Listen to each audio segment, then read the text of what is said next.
All right, let's dive into something that really shapes our world, from the job you have to the price of your groceries. We're talking about fiscal policy. It's basically the government's toolkit for managing the entire economy. So let's pull back the curtain and see exactly how this thing works. I mean, you've probably felt it, right? You look at your paycheck, maybe the cost of something basic suddenly changes, and you just get this feeling that somewhere, someone is pulling some strings. Well, guess what? You're not wrong. The government absolutely has a hand in your finances. And these moves aren't random at all. They're part of a very deliberate strategy called fiscal policy. Now, before we go any further, it's super important to get this straight. We're talking about fiscal policy, not monetary policy. Monetary policy, that's the central bank's playground. Think the RBI in India, messing with interest rates and the money supply. Fiscal policy is all government. It's about taxes, it's about spending, and it's about debt. And that's exactly what we're going to unpack right now.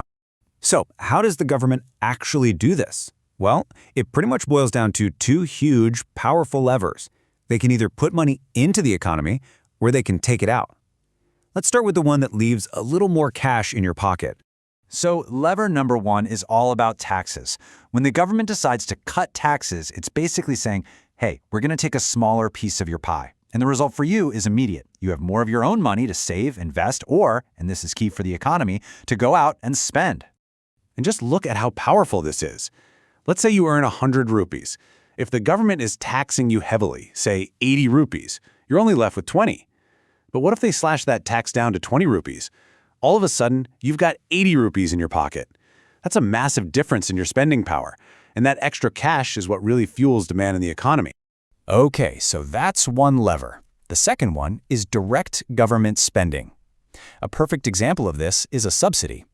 In this case, instead of just taking less from you, the government actually steps in and pays for part of your expenses. The end result? It's pretty much the same. More money stays in your wallet. So think about a gas cylinder that costs 1,000 rupees. If the government offers a big subsidy of, say, 100 rupees, you only end up paying 900. You just saved $100. But if they decide to lower that subsidy to just 50 rupees, your cost goes up to 950. That 50 rupee difference directly hits your budget and changes how much you have left for everything else. So we've got the tools, taxes and spending. But the government isn't just pulling these levers for fun. This is all done with three huge national goals in mind.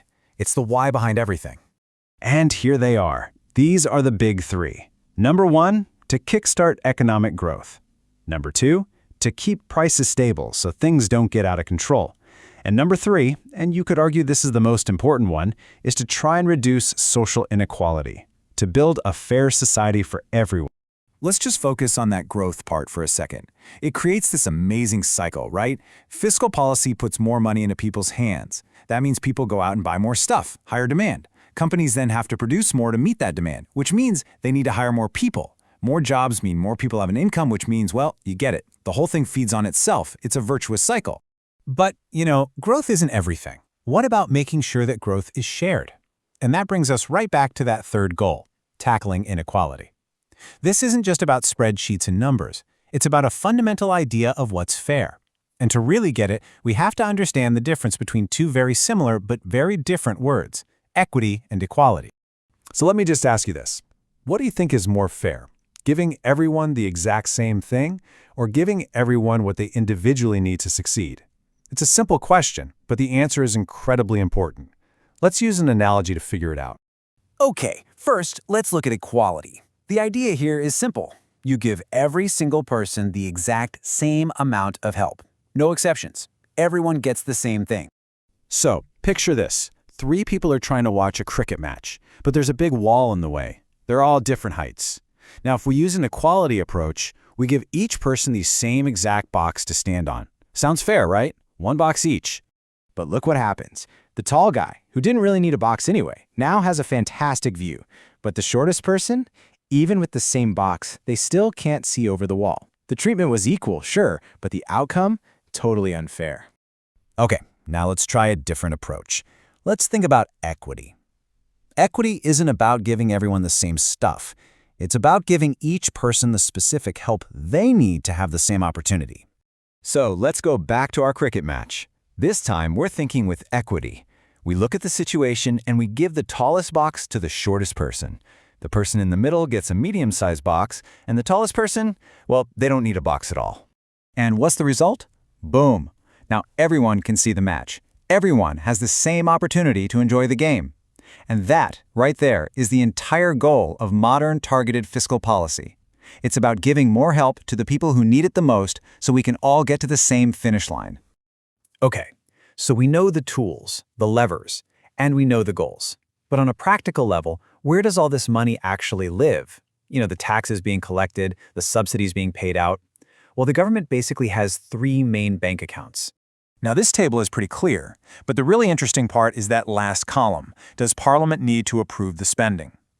For the consolidated fund, that's the main pot for everything, the answer is yes, and they have to approve it before a single rupee is spent. For the contingency fund, that's for emergencies like a flood, the government can spend the money first and get approval later. But the public account, which holds our money like provident funds, no approval needed, because technically it's not the government's money to begin with, it's ours. We have covered a lot of ground here, from taxes and subsidies to equity and these national accounts. So let's bring it all back home. Why does any of this really matter to you? Because fiscal policy is not some abstract theory in a textbook. It is the actual blueprint for the society we live in. These decisions about taxes and spending, they directly impact the quality of your local school, the condition of the roads you drive on, the availability of jobs, and the safety nets that are there for us when we need them. It's real and it's all around us. So really, understanding fiscal policy is about understanding how our world is built. It gives you the language and the knowledge to be part of the conversation. So I'll just leave you with this one final thought. Now that you know the tools, if you were the one pulling the levers, what kind of society would you build?